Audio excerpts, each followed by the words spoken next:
Hi, this video is going to be on adding and subtracting scientific notation. I'm including some guided notes that you are welcome to use and fill in with as we go over the material to make sure you understand it and you don't have any questions. So with these guided notes, we go page 1, 2, 3, 4, and then 5, 6, 7, 8. We are not doing all of this right now because we're going to start this in class today together. So to start, we're going to start with adding because it's pretty straightforward and the easiest, I would say. And we're going to start with the rules for adding in scientific notation. So to add in scientific notation, you have to first check that they have the same exponent, okay? So make sure each term has the same exponential value. So to add, I'm going to type this.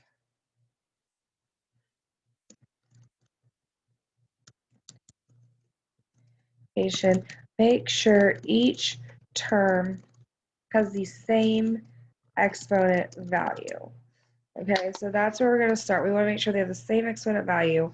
And this is going to go on the, why is this not working? There we go. This is going to go right there in our first blank. Okay, so it might not fit the best. That's okay. Y'all can make it fit on yours just fine. All right, so to add in scientific notation, we're going to make sure that each term has the same exponent value, okay? Then we're going to add the factors, okay? So then add the factors, and the factors are the numbers in front. So we're going to add those just like we've been adding decimals for years. It's going to be very, very easy to do that step, okay? And then last but not least, we always have to double check and make sure that the answer is in the correct form of scientific notation. Okay, so make sure the answer is in the correct form of scientific notation. Okay, so those are our steps we're going to be using while we go over this. It's very, very easy. What I'm going to do with you guys now is I'm going to do 2 examples and then we'll practice in class. So we'll watch these 2 examples and you'll practice in class with your teacher. Okay, so we're going to start. Everyone copy this down. If you need another second, pause it. I'm going to go ahead and scroll down and start doing our examples. So example 1, and we're going to do example 2, okay? So example 1, we say, okay, wait a minute. They're not the same. Our exponents are not the same, okay? So we can't do anything until they're the same. We've got a 4 and we've got a 5. All right, so there's definitely a difference there. What are we going to do about that difference? So what we're going to do is we're going to make these exponents match. The first thing I want you guys to make a note of is that we always change the exponent to match the smaller one given, okay? So what we're going to do is 10 to the 4th is as this, so we're going to leave this as 6.89 times 10 to the 4th, plus this one, we want this 5 to be a 4. So what we're going to do is we're going to subtract 1 from 5, because 5 minus 1 is 4, but that means we have to take away a decimal place. So if we take away an exponent, we take away a decimal place. So I'm going to move it backwards. So now I have 92.4 times 10 to the 4th. We say, yay, our exponents match. So what we're going to do is we're going to add our factors. We're going to add 6.89 plus 92.4. And we're going to put the times 10 to the 4th. We're just going to keep one of those and put it on the outside. Now, when I want you guys to look at this, there's a couple of things I want you to notice. The first part, the adding the factors, is literally just adding decimals. We have been adding decimals for years. You've been adding decimals since you were a kid. Let's use our calculator if we absolutely need to. I'm totally okay with that. And go from there. So we're going to do 6.89 plus 92.4. I'm going to get 99.29. So I have 99.29 times 10 to the 4th Problem is, this is not in scientific notation. This is not in scientific notation at all. Okay, so what am I going to do? What am I going to do, guys? Well, I am going to put it in scientific notation.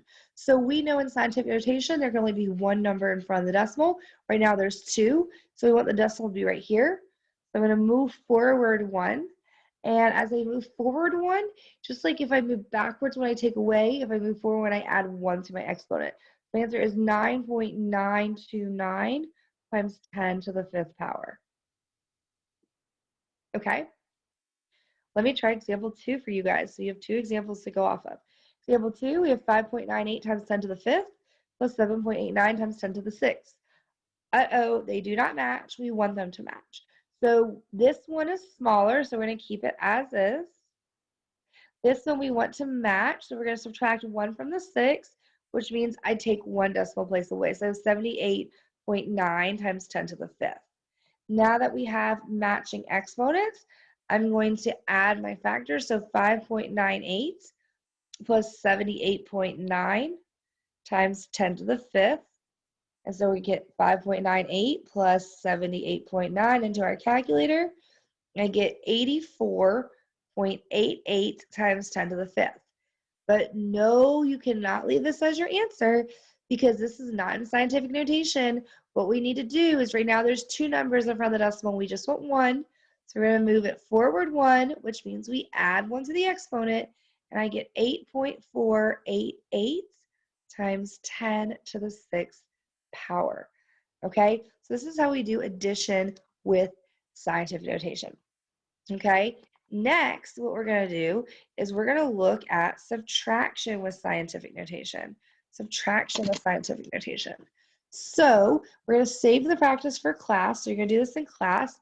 And we're going to flip to the back of our guide notes if you have the guide notes printed. And we're on pages 4, 5, and 6. So what are the rules for subtracting with scientific notation? Well, they're pretty much the exact same rules we have for adding in scientific notation. So same thing as before. So to subtract numbers in scientific notation, make sure they have the same exponent value. Okay, so subtract numbers in scientific notation. We're going to make sure they have the same exponent value. All right, and let me make this a little bit smaller so it fits a little bit better. Okay, and then our second step is subtract the factors, which is the numbers in front.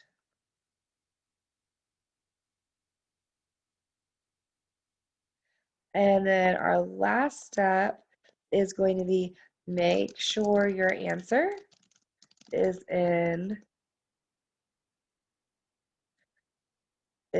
scientific notation. Okay, so those are our steps, and because of the way this slide works, I can actually leave these up here while we go over them. So we're going to do examples 3 and 4 together very quickly. So example 3, I have 7.83 times 10 to the 8th minus 1.61 times 10 to the 7th. So we want our exponents to match. So we want them to match just smaller. So if it's 7, I'm going to do 8 minus 1, which means I'm going to take 1 decimal place away. So what I have here is I have 78.3 times 10 to the 7th minus 1.61. Let me write that again. 1.161 times 10 to the 7th. Okay, my factors, we have matching exponents, so I can do 78.3 minus 1.161 times 10 to the 7th. And we can use our handy dandy calculators with this. So 78.3 minus 1.161. And I have 77.139 times 10 to the 7th. However, that is not in scientific notation. I need to move the decimal forward 1, which means I will add 1 to the exponent. So I have 7.7139 times 10 to the 8th power. So this is actually a really, really big number because we know 10 to the 8th power means move to the right. So this is a really big number because we go 8 places to the right. All right, our last example I'm going to go over in this video is 1.236 times 10 to the 9th minus 1.525 times 10 to the 7th. So again, the smaller exponent here is 7. I want them to match. So this one's a little bit different. I have to take 2 away from 9 to get it to be 7. So if I take 2 away, I take 2 decimal places away. So I have 123.6 times 10 to the 7th now, minus 1.525 times 10 to the 7th now. So now they have matching exponents. It's just a little different because I had to move my decimal 2 times. So now they have matching exponents, so I can subtract the factors. 123.6 minus 1.525 times 10 to the 7th. So I'm going to get my calculator. I'm going to do 123.6 minus 1.525. I get 122.075 times 10 to the 7th. The only issue is this is not in scientific notation. I need to move the decimal forward 2 times, and I have to then add 2 to my exponent. So I have 1.22075 times 10 to the 9th power. So this is kind of a very quick how to add and subtract exponents or numbers written in scientific notation. Please watch this before you come to class, and we will practice this in class. Everybody have a great day.